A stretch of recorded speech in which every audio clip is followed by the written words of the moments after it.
Hey everybody, the Water Boys are back. This is Zack. Got Ben here too. Today we're going to talk about the Pistons and their hot start to the season here after the first couple weeks. You know, after our Pistons preview video, I might be eating some of my words today. They have got off to an incredibly hot start. I would not have predicted this in a million years that they would be tied for a top of the Eastern Conference standings. Uh-huh. Granted, and they beat the Clippers and the Warriors on back-to-back like that. Kind of crazy. Granted, being 2 weeks into the season, everything's with a grain of salt still. That is true. But I'm still impressed with I'm impressed with some things. I'm still concerned about a lot, as I'm sure you're aware of. Oh yeah, I know. But I'm skeptical too. Because kind of in our preview, we talked about a lot of the problems that the Pistons have, and a lot of those still ring true even after all these wins. Oh yeah, and we'll get into that. Yeah. But right now we're feeling good. Let's kind of talk about what they're doing well so far. Well, yeah. I think the clear consensus right now that they're playing just fantastic defense. Oh yeah. They forced 25 turnovers against the reigning NBA champions and the Golden State Warriors, and they're capitalizing off their turnovers too. Mm-hmm. Yeah, they had a lot of points off of turnovers against the Warriors. I believe that they held the Clippers to 87 points, which is definitely something to be proud of, and under 40 in the second half against the Clippers. So they're just playing absolutely suffocating defense. Yeah, and we've mentioned it to each other before, they're turning into a second half team lately. Yeah, it's weird. So, yeah,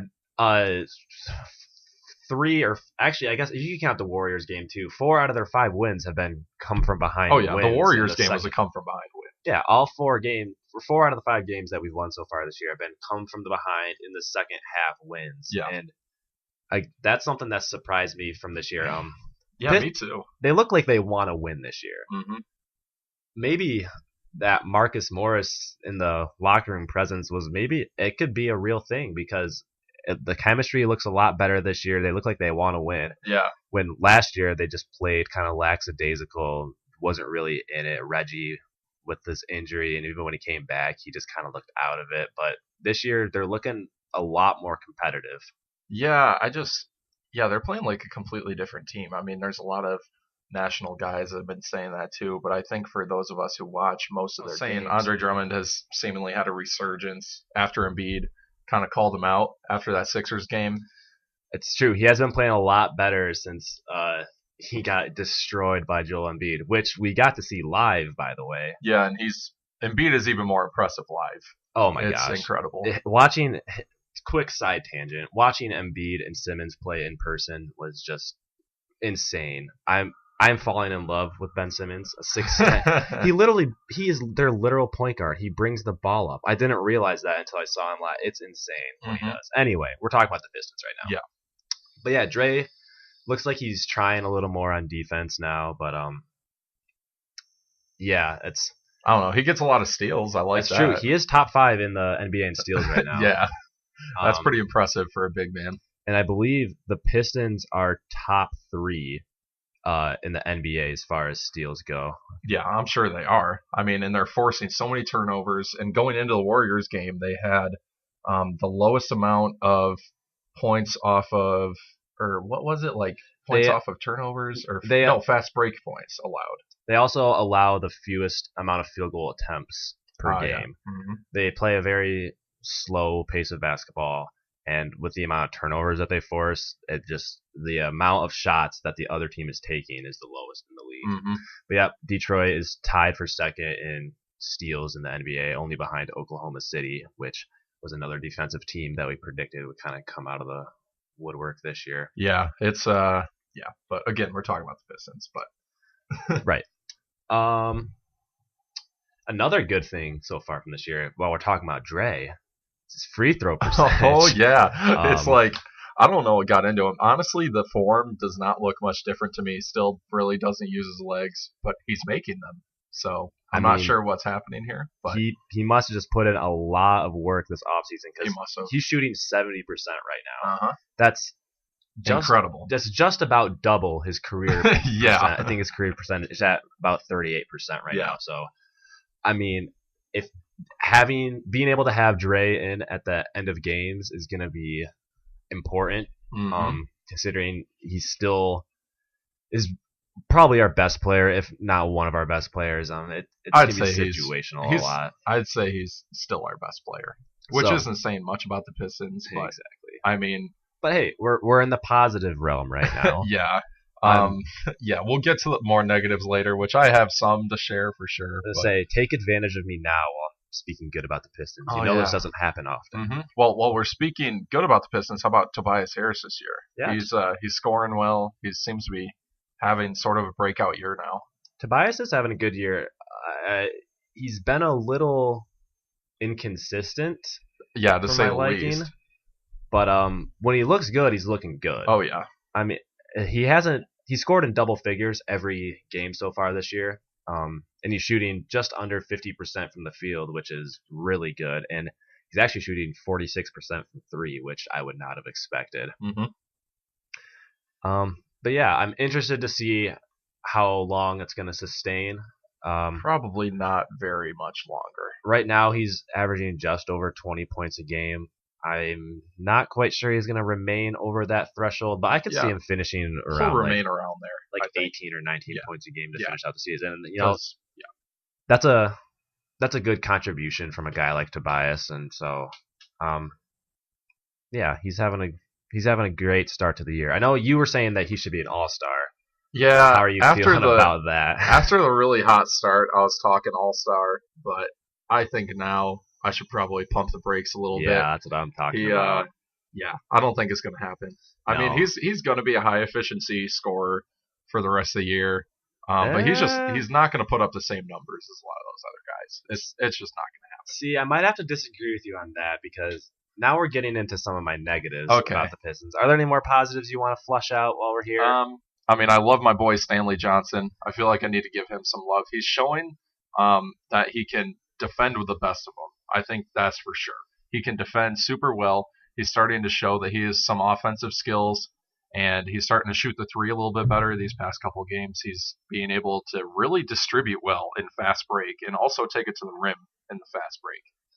So I really like that from him. He had one good pass from the Clippers, and all of a sudden he's a fast break distributor. Oh, come on, man. He's had a couple of other good passes. Sure.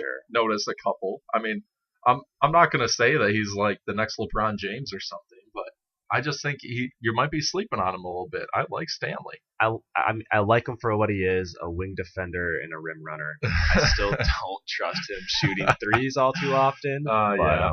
I mean, that's probably fair. Yeah. Anyways, my gripe about Tobias being an efficient scorer for the rest of the year. With the shots that he's taking, these percentages are not going to sustain themselves. Yeah, watching the games, he's taking heavily contested shots that he just seems to make. He's making the contested shots, but again, you just have to ask how sustainable is making a mid-range fadeaway with a hand in your face. Or that like bomb three that he made to almost salt away the Warriors game. That was crazy. I mean, yeah, exactly. He steps into a three-pointer off the dribble with Kevin Durant in his face. Yeah. I mean, don't get me wrong, that's a clutch shot right there. Yeah, but not sustainable, I don't think. Yeah, and I think what that stems from, not saying that he can't be a sustainably efficient scorer. Yeah. But in my boy Stan Van Gundy's offense, oh goodness, that's never gonna happen. No.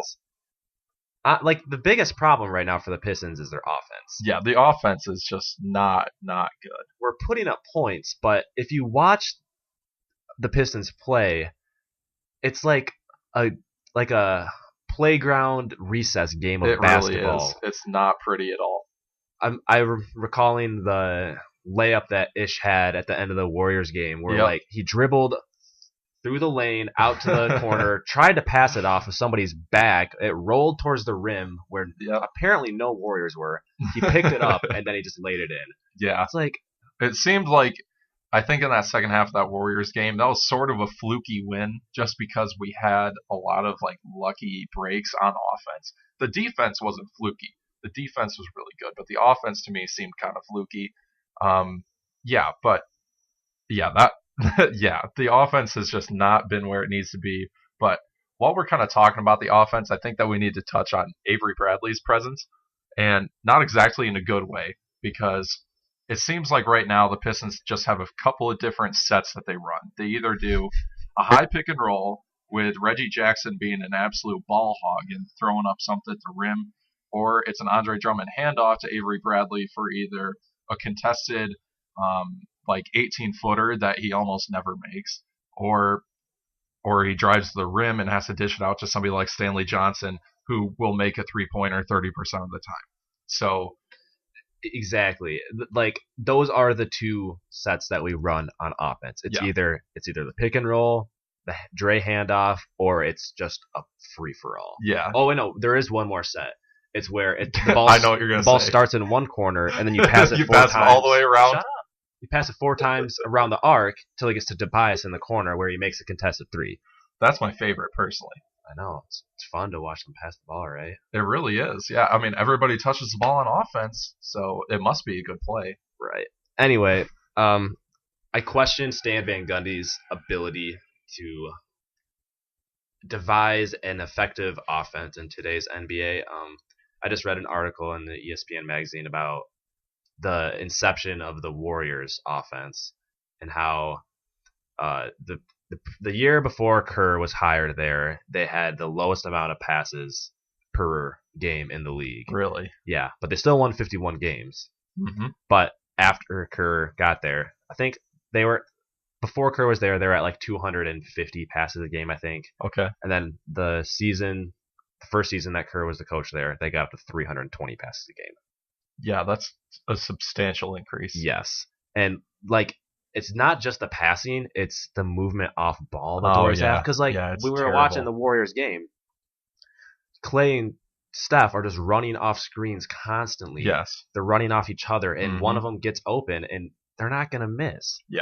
Granted, it's nice to have shooters like that can hit consistently, but yeah. I mean, they were developed into the shooters in that system, I feel like. Yeah. We didn't really see Steph Curry become Steph Curry of today until Steve Kerr got there, where that's the first year he won MVP, when he went just absolutely ballistic. Yeah, and I mean, and if you look at Steph Curry, again, like in his earlier Warrior years, or if you go on YouTube and watch like his highlights from March Madness, he's not shooting like 30-foot off the dribble fadeaway threes. You know, he's shooting spot ups from right behind the line. And I think that you're right. Steve Kerr did kind of make him into who he is. But, I mean, again, we're talking about the Pistons and their seemingly inability to make a shot or get an open shot, for that matter. It's the open shots that's killing me. It's so hard to watch their offense. It's brutal. And it's like every time they score, like I just find myself in disbelief. Like I can't cheer because I'm just sitting there in disbelief. Like, how did we get a bucket on this possession? I know. So that's the thing I worry about most with the team's success moving forward. I guess there's another thing that concerns me is our lack of free throws. I don't know if you've noticed this, but we're actually in the bottom 5 of the NBA teams free throw attempts per game. But we're in the top 10 of free throw percentage. Huh. So, like, I just think we need to get to the line more often, whether that be drawing more fouls or attacking. Instead of taking these contested mid-range shots, maybe driving all the way to the rim, get fouled, put a few free throws in. Yeah, and I think that's kind of where our terrible pick-and-roll offense kind of stems from, is that Reggie Jackson, he's good at drawing contact. When you watch the games, he's good at drawing contact. He gets a lot of and ones, but the problem is that we seemingly aren't able to set a lot of good screens, and they're just, I don't know, the pick and rolls just aren't working, so he's not able to get to the rim that often. But neither are pretty much anybody else. Yeah, exactly. And so I think in order for the Pistons to sustain this success, I mean, first of all, they're not going to finish with a top 3 seed in the East. No, that's not going to happen. Obviously, that's not sustainable. But I am more confident about their playoff hopes now that I've seen this defense play and what they can really do. For Christ's sake, we got 25 turnovers against the Warriors. Yeah, Like that was a lot. That's good. The defense looked good against the Warriors. Really good. But in order to sustain this success, we're gonna need to find a more fluid offense. Mhm. Being able to get open shots is gonna be crucial. And also not having to come back 4 to 5 times to win games. Like, can we just win a game with some confidence? I know. I feel like that first game against the Hornets, they won that one pretty handily.